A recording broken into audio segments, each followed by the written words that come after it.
पुत्र की कामना रखने वाले पति पत्नी को सोमवार, बुधवार, गुरुवार अथवा शुक्रवार को गर्भधारण करना चाहिए। इसके अतिरिक्त गरुड़ पुराण में पुत्र प्राप्ति अथवा संतान प्राप्ति के लिए अन्य विभिन्न बातें बताई गई हैं। यदि पुत्र की इच्छा करनी हो तो पत्नी को ऋतुकाल की 4, 6, 8, 10 और 12वीं रात में से किसी एक रात को शुभ मुहूर्त पसंद करके समागम करना चाहिए। यदि पुत्री की इच्छा हो तो ऋतुकाल की 5, 7 या 9वीं रात में से किसी एक रात को समागम करना चाहिए। पौष माह में शुक्ल पक्ष एकादशी को पौषपुत्रदा एकादशी नाम जाना जाता है। इस व्रत में भगवान श्रीहरि विष्णु की उपासना की जाती है। संतान प्राप्ति के लिए यह व्रत सर्वोत्तम माना जाता है। पुत्र प्राप्ति हेतु मासिक धर्म के चौथे दिन सहवास की रात्रि आने पर एक प्याला भरकर चावल का धोवन यानी मांड में एक नींबू का रस निचोड़कर पी जावे। अगर इच्छुक महिला रजोधर्म से मुक्ति पाकर लगातार 3 दिन चावल का धोवन यानी मांड में एक नींबू निचोड़कर पीने के बाद उत्साह से पति के साथ सहवास करे तो उसकी पुत्र की कामना के लिए भगवान को भी वरदान देना पड़ेगा। गर्भ न ठहरने तक प्रतिमाह यह प्रयोग 3 दिन तक करें, गर्भ ठहरने के बाद नहीं करें। गर्भाधान के संबंध में आयुर्वेद में लिखा है कि गर्भाधान ऋतुकाल मासिक धर्म की 8वीं, 10वीं और 12वीं रात्रि को ही किया जाना चाहिए।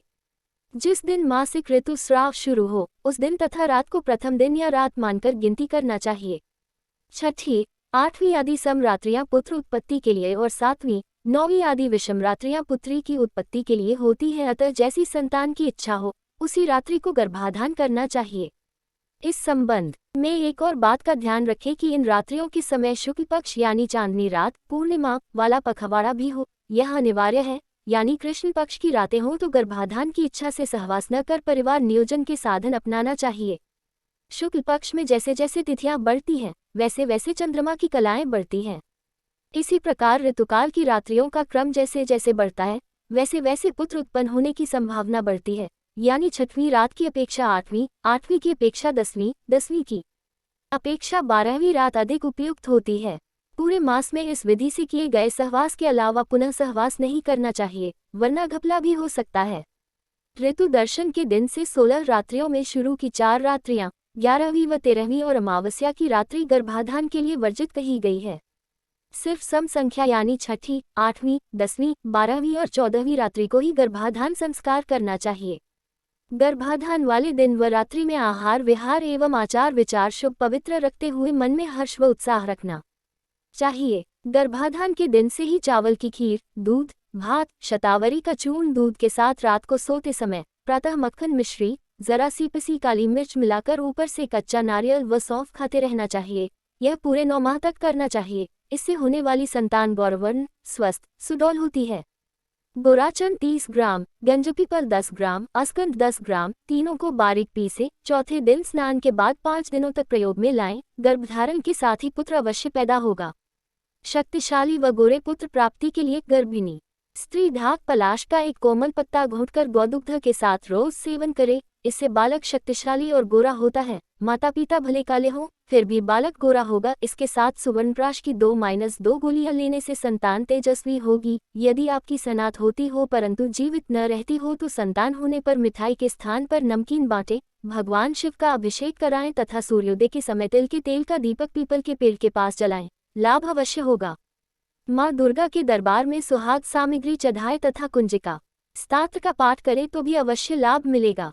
पुत्र प्राप्ति हेतु गर्भाधान का तरीका पुराने आयुर्वेद ग्रंथों में पुत्र पुत्री प्राप्ति हेतु दिन रात, शुक्ल पक्ष, कृष्ण पक्ष तथा माहवारी के दिन से 16वें दिन तक का महत्व बताया गया है।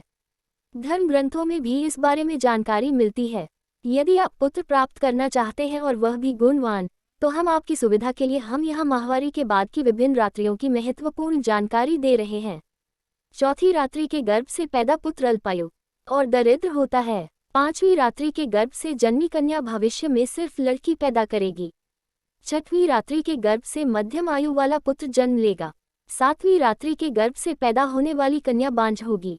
8वीं रात्रि के गर्भ से पैदा पुत्र ऐश्वर्यशाली होता है। 9वीं रात्रि के गर्भ से ऐश्वर्यशालिनी पुत्री पैदा होती है। 10वीं रात्रि के गर्भ से चतुर पुत्र का जन्म होता है। 11वीं रात्रि के गर्भ से चरित्रहीन पुत्री पैदा होती है। 12वीं रात्रि के गर्भ से पुरुषोत्तम पुत्र जन्म लेता है। 13वीं रात्रि के गर्भ से वर्णशंकर पुत्री जन्म लेती है। 14वीं रात्रि के गर्भ से उत्तम पुत्र का जन्म होता है। 15वीं रात्रि के गर्भ से सौभाग्यवती पुत्री पैदा होती है। 16वीं रात्रि के गर्भ से सर्वगुण संपन्न पुत्र पैदा होता है। व्यास मुनि ने इन्हीं सूत्रों के आधार पर परअंबिका, अम्बालिका तथा दासी के नियोग समागम किया, जिससे धृतराष्ट्र, पांडु तथा विदुर का जन्म हुआ। महर्षि मनु तथा व्यास मुनि के उपरोक्त सूत्रों की पुष्टि स्वामी दयानंद सरस्वती ने अपनी पुस्तक संस्कार विधि में स्पष्ट रूप से कर दी है। प्राचीन काल के महान चिकित्सक वाग्भट तथा भावमिश्र ने महर्षि मनु के उपरोक्त कथन की पुष्टि पूर्ण रूप से की है। गर्भाधान मुहूर्त जिस स्त्री को जिस दिन मासिक धर्म हो, उससे 4 रात्रि पश्चात समरात्रि में, जबकि शुभ ग्रह केंद्र 1, 4, 7, 10 तथा त्रिकोण 1, 5, 9 में हो तथा पाप ग्रह 3, 6, 11 में हो, ऐसी लग्न में पुरुष को पुत्र प्राप्ति के लिए अपनी स्त्री के साथ संगम करना चाहिए। मृगशिरा, अनुराधा, श्रवण, रोहिणी, हस्त तीनों उत्तरा, स्वाति, धनिष्ठा और शतभिषा इन नक्षत्रों में षष्ठी को छोड़कर अन्य तिथियों में तथा दिनों में गर्भाधान करना चाहिए।